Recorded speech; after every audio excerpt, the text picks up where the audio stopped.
So it's me again, Sebastian J. So for today's video, I just wanna share this one, ang Orange Exfoliating Gel. Hindi ka pa ba nakakagamit ng exfoliating gel? At never mo pa bang naranasan ang mag-exfoliate? Puro sabon lang ba ginagamit mo?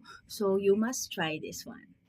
Ito kasi, pang men and women siya, and mild lang po siya. So, kung hindi nalilinis yung mga pores mo dyan, at lagi kang tinitigyawat, kailangan exfoliate mo na yung face mo. Kasi marami na nanirahan dyan na hindi natatanggal ng ordinaryong sabon.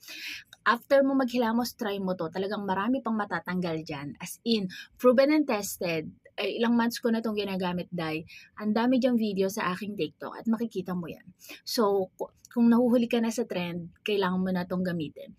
At kung tigyawatin ka at lagi ka nag-oily, you must try this. Kung gusto mo mag-glass skin and clear skin, ito na yung solusyon mo. Self-love ang katapat niya. Like and follow for more. Andiyan lang yan sa Yellow Basket.